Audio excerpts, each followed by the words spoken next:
বড়দিন বলে কথা, আর চার্চে একবার যাব না তাই কি হয়? তাই ভাবলাম একটু চার্চ থেকে ঘুরে আসি। তাই আমরা সবাই মিলে রেডি হয়ে চলে গেলাম চার্চে। আর আমি যেহেতু করিমপুরে ছিলাম, আমার বাপের বাড়ি, ওখান থেকে শিকারপুর চার্চটাই কাছে পড়ে। যদিও চার্চটা খুব একটা বড় নয়, তবে ছোটোর মধ্যে খুব সুন্দর। আর দেখো কত লাইটিং দিয়েও সাজিয়েছে। আর এখানে এসে দেখছি কত যে ভিড়। তো যাই হোক, চলো ভেতর থেকে ঘুরে আসি। আর হ্যাঁ, তোমরা যারা ভিডিওটা দেখছো তারাও যদি কেউ শিকারপুর চার্চে গিয়ে থাকো, আমাকে কিন্তু অবশ্যই কমেন্ট করে জানাবে। আর যারা শিকারপুরে যাওনি তারা ক্রিসমাসের দিন কে কী করলে আমায় কিন্তু অবশ্যই জানাবে, আমার খুব ভালো লাগবে। তো চলো ভেতরের দিকে যাই। আর দেখো কতটা ভিড় দেখেছো। আর পাশে একটা সাইডে মেলাও বসেছে। তো চলো আগে চার্চের ভেতরটা দেখে আসি, তারপরে মেলায় যাব।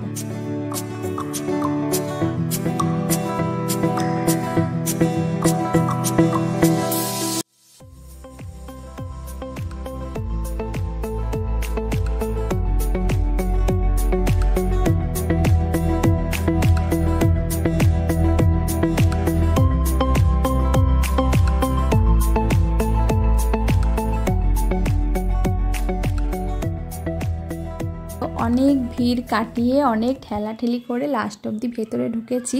আর দেখো ভেতরটা কতটা সুন্দর সাজিয়েছে না। যতবারই করিমপুর এসেছি শুনেছি যে শিকারপুরে একটা চার্চ আছে সুন্দর, কোনোদিনই আসা হয়নি। তো এবার আসলাম আর বেশ ভালোই লাগলো এসে।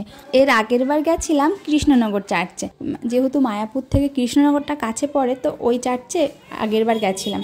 আর তোমরা যদি না দেখে থাকো কৃষ্ণনগরের চার্চটা কেমন, তো আমি একটা ভিডিও আপলোড করেছি কৃষ্ণনগর নিয়ে 2 দিন আগে, তো তোমরা সেই ভিডিওটা দেখতে পারো। তো তখন দেখতে পারবে কৃষ্ণনগরের চার্চটাও অনেকটা বড়, অনেকটা সুন্দর। আর এই ক্রিসমাসে 25শে ডিসেম্বর থেকে তখন 1 সপ্তাহ খুব সুন্দর মেলা বসেছে, তোমরা গিয়ে মেলাও দেখতে পারবে। আর ওখানে অনেক বড় মেলা। তো যাই হোক, সামনে গেলাম আর ওখানে প্রণাম করলাম। আর দেখো এখানে সবাইকে একটা করে বাতাসা প্রসাদও দিচ্ছিল। তো ভেতরটা আমাদের তো দেখা হয়ে গেল। তো এরপরে চলো বাইরে যাব। আর তার আগে দেখো এই যে পরপর বেঞ্চগুলো পাতা থাকে না বসার জন্য, এগুলো কিন্তু দেখতে বেশ লাগে না। তো আমি আর আমার একটা বোন একটু বসেছিলাম আর তারপর বাইরে চলে এলাম। আর বাইরেটা দেখো কত সুন্দর সুন্দর গাছ লাগিয়েছে, ছোট ছোট ফুলগুলো হয়েছে, খুব ভালো লাগছিল। আর এরপরে যাবো আমরা মেলার দিকে। আর দেখো মেলাতেও কতটা ভিড়, আজকে প্রচণ্ড ভিড় হয়েছিল। যার মুখে শুনছি সেই বলছে আগেরবারও নাকি এত ভিড় হয়নি, আজকে অনেক ভিড় হয়েছে। আর মেলায় এসেই তো প্রীতির বায়না শুরু হয়ে গেছে, এটা কিনবো সেটা কিনবো। তো তারপর চলে গেলাম একটা দোকানে, আর সেখানে গিয়ে ও এখন চাবি রিং কিনবে। তো এতগুলো থাকতে লাস্টে ওর ছোট্ট ছোট্ট আঙুর ফলগুলো নাকি খুব পছন্দ হয়েছে, ও ওটাই নেবে।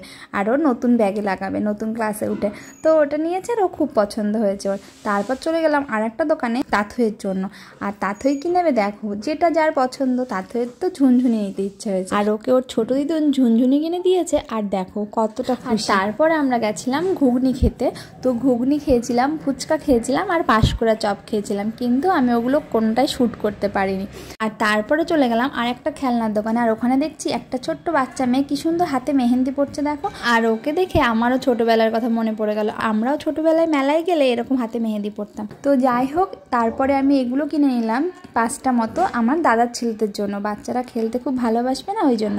আর তারপর নিয়ে নিলাম হাওয়াই মিটার, যাকে কিন্তু আমরা বুড়ির চুলো বলি। তো এটা প্রীতি খেতে খুব ভালোবাসে আর তাঁতইও। আর যদিও বা বাচ্চাদের দেওয়া ঠিক না, তবু প্রীতির কাছ থেকে তাঁতইকে একটু দিয়েছিলাম।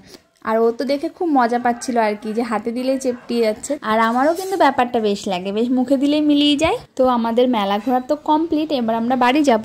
তো ভিডিওটা তোমাদের কেমন লাগলো অবশ্যই জানাবে, ভালো লাগলে লাইক করে দেবে আর শেয়ারও করতে পারো। তো দেখা হবে নেক্সট ব্লগ।